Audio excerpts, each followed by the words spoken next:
Tout le monde croit que la maison de retraite est la meilleure solution pour les personnes âgées qui ne peuvent plus vivre seules. Moi aussi j'y croyais. À 84 ans, après des décennies à entendre que c'était l'endroit le plus sûr et où je recevrais les meilleurs soins, j'ai pris la décision qui me hante chaque jour.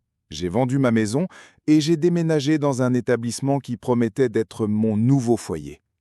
Mais ce que personne ne m'a dit, et que j'ai découvert de la pire façon possible, c'est qu'il y a un côté sombre à cette décision qui peut complètement détruire qui vous êtes.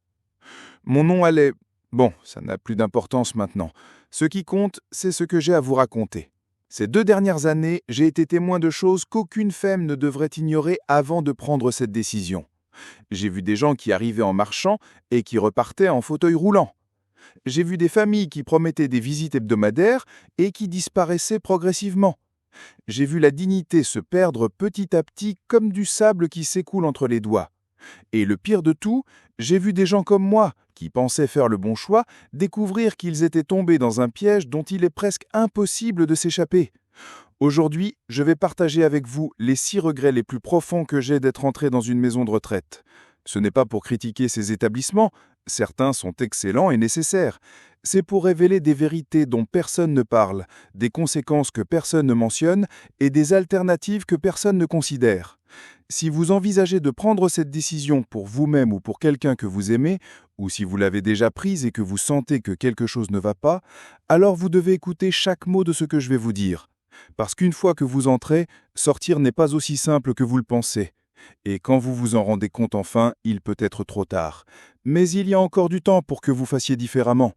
Il y a encore du temps pour que vous découvriez des options qui peuvent complètement changer le cours de cette histoire. Restez avec moi jusqu'à la fin, car ce que je vais révéler peut faire la différence entre garder votre indépendance et la perdre à jamais. Vous connaissez cette sensation de vous réveiller chaque matin en sachant exactement qui vous êtes et quel est votre but ? Je l'ai eu pendant des décennies. J'étais l'homme qui s'occupait du jardin, qui réparait les choses cassées à la maison, qui préparait le petit déjeuner à mon rythme. Mais quand je suis arrivé à la maison de retraite, c'était comme s'ils avaient effacé cette identité avec une gomme. Soudain, je n'étais plus Monsieur Pierre qui cultive les plus belles roses du quartier, j'étais juste le résident de la chambre 23. Et tenez, ce regret d'avoir perdu qui j'étais vraiment me ronge encore aujourd'hui. Imaginez passer 60 ans de votre vie à être utile, à résoudre des problèmes, à avoir des responsabilités qui donnent du sens à vos journées. Je me levais tôt pour arroser les plantes, vérifier que le portail était bien fermé, ranger les outils dans mon petit atelier. C'étaient des tâches simples, mais qui me donnaient cette sensation agréable de « je sers à quelque chose ». À la maison de retraite, j'ai essayé de garder certaines habitudes. Je voulais aider à la cuisine, m'occuper des plantes du jardin commun, mais il y avait toujours quelqu'un qui disait « Ne vous inquiétez pas pour ça, monsieur ». Petit à petit, je perdais mon indépendance et mon utilité. Le plus douloureux, c'est quand j'ai réalisé que j'oubliais qui j'étais vraiment. Mes passe-temps, mes passions, ces petites choses qui me rendaient unique, tout cela disparaissait. J'avais l'habitude de construire de petits meubles en bois. C'était ma façon de me détendre et de créer quelque chose de beau. Mais là-bas, il n'y avait ni espace ni outils appropriés. Mon ébénisterie s'est réduite à regarder des magazines de meubles, assis dans une chaise que je n'avais pas choisie, dans un environnement qui ne serait jamais le mien. Et vous savez ce qui me hante le plus ? Réaliser que cette perte de raison d'être n'affecte pas seulement notre esprit. Elle touche à quelque chose de beaucoup plus profond dont peu de gens parlent. Avez-vous déjà pensé à combien de petites décisions vous prenez dans une journée ? À quelle heure vous levez ? Que manger au petit déjeuner ? Si vous allez sortir vous promener ou rester à la maison à lire ? Ces choix semblent anodins, mais ce sont eux qui nous font sentir maîtres de notre propre vie. À la maison de retraite, cette liberté s'évapore tout simplement. Petit déjeuner à 7 heures, déjeuner à 12 heures, dîner à 18 heures, peu importe si vous n'avez pas faim ou si vous préférez manger plus tard. Mon indépendance a été échangée contre une routine rigide qui ne tenait pas compte de qui j'étais en tant que personne. Et je peux vous dire, perdre le contrôle de sa propre vie est l'une des expériences les plus frustrantes qu'on puisse vivre. Je me souviens d'un matin où je me suis réveillé à 5h30. J'ai toujours été matinal. Je voulais sortir au jardin, sentir l'air frais. écouter les oiseaux chanter comme je le faisais depuis des décennies. Mais les portes étaient verrouillées pour la sécurité et ne s'ouvriraient qu'à 8 heures. Je suis resté là, à regarder par la fenêtre, à voir le lever du soleil que j'aimais tant, mais dans l'impossibilité de le vivre pleinement. Quand j'ai enfin pu sortir, le moment magique était déjà passé. Même pour aller aux toilettes pendant la nuit, je devais appuyer sur un bouton et attendre qu'on me libère. Imaginez la dignité que cela représente pour un homme qui a conduit des camions pendant 40 ans.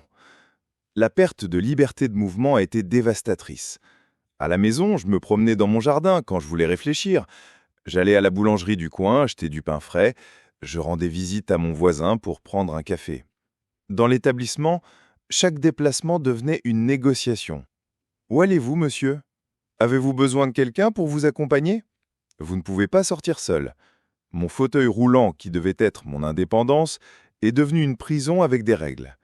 Et tenez, cette sensation d'être toujours sous surveillance, de ne pas avoir d'intimité même dans les choses les plus basiques, elle vous transforme en une personne complètement différente. Mais le pire restait à venir, et cela concerne quelque chose qu'aucun d'entre nous n'imagine pouvoir arriver. Les premiers mois, ma famille venait me rendre visite religieusement. Ma fille venait tous les mercredis, mon gendre le dimanche, et les petits-enfants venaient le samedi pleins d'énergie et d'histoires à raconter. Je me sentais aimé, connecté, encore important dans leur vie. Mais petit à petit, les visites se sont raréfiées. Les mercredis sont devenus quinzaines, les dimanches sont devenus quand c'est possible, et les petits-enfants, ils ont grandi et ont découvert qu'il y a des choses plus intéressantes que de rendre visite à grand-papa au foyer. Cet oubli progressif fait plus mal que n'importe quelle douleur physique que j'ai jamais ressentie. C'est comme si vous disparaissiez de la vie des gens que vous aimez le plus, une visite annulée à la fois. Le pire, c'est que je comprenais parfaitement. La vie dehors continue de courir, les gens ont leurs engagements, leurs problèmes, leurs routines. Mais quand vous êtes dans une maison de retraite, le temps semble s'arrêter. Je passais des heures à regarder l'entrée, en espérant voir apparaître quelqu'un de familier. J'ai connu d'autres résidents qui faisaient la même chose. Il y avait un monsieur appelé Georges qui disait toujours « Aujourd'hui, mon fils vient me chercher pour déjeuner ». Il a dit cela pendant des mois, jusqu'à ce qu'il arrête d'en parler. L'espoir mourait petit à petit. Nous sommes devenus une île isolée du monde réel, où les gens vivent leur vie tandis que nous ne faisons qu'exister. La déconnexion avec le monde extérieur a été brutale. Avant, je savais tout ce qui se passait dans le quartier, qui s'était marié, qui avait déménagé, quel voisin avait peint sa maison. Maintenant, les nouvelles arrivaient filtrées, en retard, quand elles arrivaient. Je me sentais comme un personnage de film d'époque, essayant de suivre une histoire qui avait déjà avancé de plusieurs pages. Mes amis de plusieurs décennies ont cessé de me chercher, certains par ne pas savoir comment gérer la situation, d'autres parce qu'ils sont simplement passés à autre chose. Et là, assis seul dans la salle commune, j'ai réalisé que je ne faisais plus partie de rien. Mais ce qui me faisait le plus mal, ce n'était pas seulement la solitude, c'était de découvrir qu'en plus d'être oublié, je perdais quelque chose d'encore plus précieux. Imaginez partager une chambre avec un étranger à 84 ans. Ce n'est pas comme à la fac où vous découvrez qui vous êtes. C'est quand vous savez déjà exactement qui vous êtes, mais que vous devez vous adapter aux habitudes d'une autre personne. Mon compagnon de chambre ronflait fort, laissait la télé allumée tard et recevait des visites au moment où je voulais me reposer. Mon intimité, cet espace sacré où je pouvais être moi-même sans jugement, a tout simplement cessé d'exister. Je n'avais nulle part où ranger mes affaires personnelles, je ne pouvais pas écouter ma musique au volume que j'aimais, je ne pouvais même pas pleurer en silence quand la nostalgie me prenait. Chaque moment intime est devenu un moment partagé, et cela m'a fait sentir comme si je perdais des morceaux de mon âme. Ce qui me faisait le plus mal, c'était la perte de dignité dans les situations les plus basiques. Avoir besoin d'aide pour prendre un bain, pour m'habiller, pour aller aux toilettes. Des choses que j'ai faites seule pendant 8 décennies de ma vie. Les aides-soignantes étaient gentilles, professionnelles, mais ce n'était pas ma famille. Et même si elles essayaient d'être discrètes, je me sentais exposé, vulnérable, comme un enfant qui a besoin d'être soigné. Il y avait des jours où j'évitais de boire de l'eau pour ne pas avoir à demander de l'aide pour aller aux toilettes. Imaginez la gêne de devoir appuyer sur un bouton et d'attendre que quelqu'un vienne vous libérer pour vos besoins les plus intimes. Ma dignité s'érodait petit à petit, comme une roche que la mer use progressivement. Le manque de contrôle sur l'environnement a été dévastateur. Je ne pouvais pas choisir la décoration de la chambre, je ne pouvais pas ajuster la température quand je voulais, je ne pouvais même pas décider quand allumer ou éteindre les lumières. Mon fauteuil préféré, ce siège où j'avais regardé des milliers de films et lu des centaines de livres, était resté dans la maison que j'avais dû vendre. À sa place, une chaise standardisée, identique à toutes les autres de l'établissement. Je ne me sentais plus chez moi nulle part. J'étais juste un résident de plus dans une file de besoins à satisfaire. Était née cette sensation d'être toujours observé, de ne pas avoir un petit coin qui soit vraiment à vous. Elle affecte bien plus que vous ne l'imaginez. Mais ce qui est arrivé à mon corps était encore plus choquant. Quand je suis arrivé à la maison de retraite, je marchais encore fermement. Je montais les escaliers sans difficulté et j'avais assez de force pour porter mes propres affaires. Mais quelque chose d'étrange s'est produit. En seulement 6 mois, ma mobilité a chuté d'une façon que je n'avais jamais imaginée. Ce qui devait être un lieu de soins et de protection s'est avéré être un piège pour mon corps. Le manque d'activité physique réelle, la vie sédentaire forcée et l'absence de stimulation qui m'obligeait à bouger ont fait que ma santé s'est détériorée plus rapidement que dans les 10 années précédentes. C'est comme si mon corps avait compris qu'il n'avait plus besoin de s'efforcer pour quoi que ce soit, et qu'il avait simplement renoncé à lutter. Les longueurs assis dans le fauteuil de la salle commune sont devenues ma nouvelle réalité. Avant, je travaillais au jardin, je réparais des choses dans la maison, je marchais jusqu'à la boulangerie, des mouvements qui maintenaient mon corps actif sans que je m'en rende compte. Dans l'établissement, la vie est devenue une séquence. Se lever, s'asseoir pour le petit déjeuner, s'asseoir pour regarder la télé, s'asseoir pour le déjeuner, s'asseoir pour se reposer. Même quand j'essayais de faire de l'exercice, les espaces étaient limités et il y avait toujours quelqu'un qui s'inquiétait pour ma sécurité. Ma masse musculaire fondait comme glace au soleil. Il y avait une dame appelée Alice qui était arrivée en marchant et qui, en 3 mois, était déjà dans un fauteuil roulant, non pas par maladie, mais par pur manque d'usage de ses jambes. Le plus effrayant, c'est de réaliser que ma dépendance grandissait chaque jour. D'abord, j'ai eu besoin d'aide pour attraper des objets plus hauts, puis pour me lever du lit, ensuite pour prendre un bain, et finalement même pour me lever de la chaise. Chaque nouvelle limitation physique me rendait plus dépendant du système, plus prisonnier de cet envoi. Ma force, qui avait un jour été ma fierté, était devenue un souvenir lointain. Le corps qui m'avait porté pendant des décennies avait maintenant besoin d'être porté par d'autres. Et vous savez ce qui est le plus cruel ? Quand vous réalisez enfin que vous voulez partir, que vous voulez rentrer chez vous, que vous voulez récupérer votre vie, vous découvrez qu'il y a quelque chose de bien plus compliqué que vous ne l'imaginiez. La réalité la plus cruelle que j'ai découverte, c'est celle-ci. Une fois que vous entrez dans une maison de retraite, en sortir n'est pas aussi simple que vous le pensez. Ce n'est pas comme sortir d'un hôtel, vous ne pouvez pas simplement faire vos valises et partir. D'abord, il y a la question financière brutale. Ma maison avait été vendue pour payer les coûts de l'établissement et l'argent qui restait couvrait à peine quelques mois de pension. Retourner où ? Avec quelles ressources ? Le système a été créé d'une façon que, petit à petit, vous brûlez tous vos ponts de retour. C'est comme si c'était un chemin à sens unique où chaque mois qui passe vous attache davantage à cet endroit. Et quand vous réalisez enfin le piège, il est trop tard pour s'échapper. Mon déclin physique était arrivé à un point où retourner à la maison seul était impossible. Vous vous souvenez que je vous ai dit comment mon corps s'était détérioré rapidement ? Eh bien, maintenant j'avais besoin d'aide pour pratiquement tout. Et engager des aides-soignants particuliers coûtait plus cher que de rester dans l'établissement.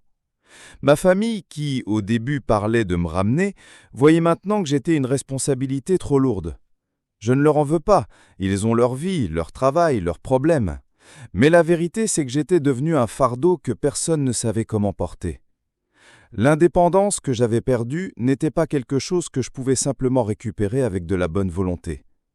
Le plus douloureux, c'est de réaliser que je m'étais trop adapté à cet environnement.